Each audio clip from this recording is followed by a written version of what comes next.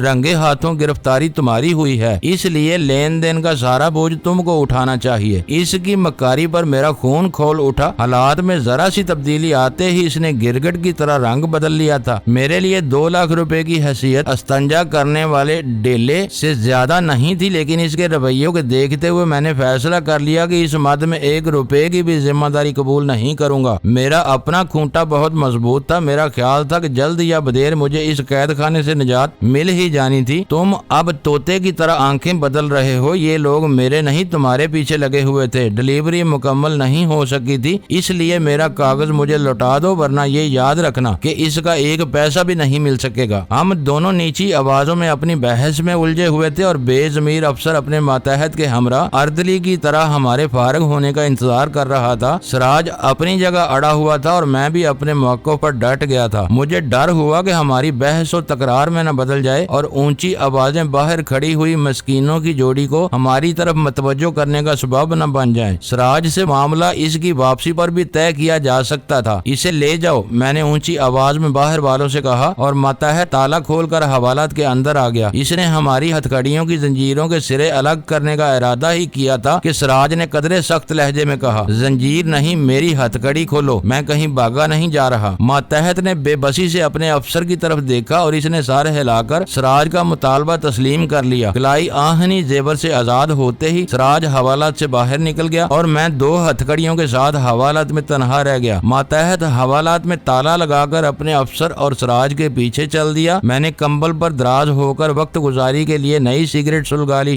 وقت دھیمے دھیمے گزرتا رہا۔ میرے اپنے انتظامات کے مطابق اس محکمے کے ایک اعلیٰ افسر کو 9 بجے ریٹا سے ملاقات کے لیے کی کلب آنا تھا۔ اس افسر سے مل کر میں دلدار آغا کی جاز فارماسیوٹیکل کے معاملے پر بات کرنا چاہتا تھا، تاکہ زندگی میں نہ صحیح تو دلدار آغا کے مرنے کے بعد ہی لوگوں کو علم ہو سکے کہ وہ دوا ساز کی آڑ میں کس قدر گنونا دھندا کر رہا تھا۔ فیکٹری کے اہم اور خفیہ حصوں تک رسائی کے لیے وہاں کسی با اختیار سرکاری ادارے کی دخل اندازی ناگزیر نظر آتی تھی، لیکن گرفتاری کی ناگہانی افتاد کی وجہ سے میرا وہ مقصد عارضی طور پر پسے پشت چلا گیا تھا اور میری دلچسپی اتنی رہ گئی تھی کہ اسرار کی کلب آئے اور سینڈو اسے مشکل سے آگاہ کر دے تاکہ میری گلو خلاصی کی کوئی راہ نکل سکے۔ سراج کو گئے ہوئے جب تقریباً 20 منٹ ہو گئے تو میری طبیعت پر اضطراب طاری ہونے لگا۔ ایک فون کر کے جواب حاصل کرنے میں اتنی دیر لگنے کا کوئی امکان ہی نہیں تھا۔ پھر عمارت کے دور افتادہ حصے سے بھاگ دوڑ کی آوازیں آنی شروع ہوئیں تو میرا دل اچھل کر حلق میں آ گیا۔ شاید مطالبے سے انکار پر سراج کے ساتھ تشدد کا آغاز ہو گیا تھا۔ اسی دوران میں احاطے میں کسی کار کا انجن بیدار ہوا اور وہ آواز تیزی کے ساتھ دور ہوتی چلی گئی، جیسے کوئی عجلت میں وہاں سے روانہ ہوا ہو۔ میں اپنی جگہ چھوڑ کر بے اختیار حوالات کی جالیوں کے قریب چلا گیا۔ سراج جو کچھ بھی تھا اس وقت میری ہی برادری کا ایک فرد تھا، اور اگر وہ کسی مشکل سے دوچار ہو گیا تھا تو یہ بات یقینی تھی کہ تھوڑی دیر میں میری بھی باری آنے والی تھی، جس سے مفر کی کوئی صورت باقی نہیں رہ گئی تھی۔ دلدار آغا کے ڈی ڈی ہونے کے بارے میں میں نے سیٹھ حبیب جیوانی کو چیلنج کر کے بہت قلیل مدت میں سرخ روئی حاصل کر لی تھی، لیکن سینڈو کے بارے میں میری ضد مجھے اپنے گلے پڑتی ہوئی نظر آ رہی تھی۔ پھر باہر دوڑتے ہوئے قدموں کی تیز آواز کے ساتھ ایک ڈنڈا بردار باوردی سپاہی راہداری میں نمودار ہوا اور میری جھلک دیکھتے ہی الٹے قدموں واپس لوٹ گیا۔ فضا میں کسی انجن کی تیز گراہٹ قریب آتی ہوئی سنائی دی اور احاطے میں آ کر دم توڑ گئی۔ چند ثانیوں بعد کسی کار کا دروازہ پرشور آواز سے بند ہوا اور عمارت کے اندرونی حصے سے ایک بار پھر ہلچل کی آوازیں سنائی دینے لگیں جو انتہائی غیر منظم بلکہ عاجلانہ محسوس ہو رہی تھی۔ بے یقینی اور بے فکری کی وہ کیفیت زیادہ دیر قائم نہیں رہ سکی، کیونکہ مجھے گرفتار کرنے والا افسر اپنے دو سادہ پوش ماتحتوں اور دونوں باوردی سپاہیوں کے ساتھ حوالات کی طرف آتا ہوا نظر آیا۔ ان سب کے تیور بگڑے ہوئے تھے۔ میں نے ہتھکڑی سے منسلک دوہری زنجیر اپنی کلائی کے گرد لپیٹ کر اس طرح پکڑ لی کہ ضرورت پیش آنے پر کھلی ہوئی دوسری ہتھکڑی سے انہیں خود سے دور رکھنے میں کامیاب ہو سکوں۔ پکڑ لو اس کو، افسر نے قریب آ کر ایک غلیظ گالی دیتے ہوئے غصیلے لہجے میں کہا، اور اس کی ہڈیاں توڑ دو جب تک یہ زبان نہ کھولے۔ اسے بری طرح مارتے رہو، مر گیا تو اسے کہیں بھی پھینک دیں گے۔ اس کا نام بھی فسادات کا نشانہ بننے والوں کی فہرست میں شامل ہو جائے گا۔ خبردار میرے قریب نہ آنا، میں نے سنگین خطرہ بانپ کر دروازے سے دور ہٹتے ہوئے کہا۔ میں اسی ہتھ کڑی سے تم سب کے سر کھول دوں گا، خواہ بعد میں مجھے سولی چڑھنا پڑے۔ میری اس دھمکی کا خاطر خواہ اثر ہوا۔ حوالات کا دروازہ کھول لینے کے باوجود ان میں سے کسی نے اندر آنے کی جرت نہیں کی، لیکن اپنے آدمیوں کی کم ہمتی دیکھ کر افسر کا پارا چڑھ گیا اور اس نے غصے سے اپنا پستول نکال لیا۔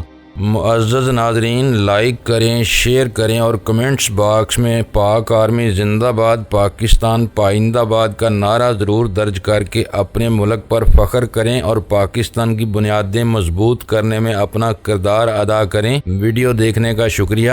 معزز ناظرین، اپنا خیال رکھیے گا اور ہمارے چینل کا بھی۔ ISI پاک آرمی زندہ باد، پاکستان پائندہ باد۔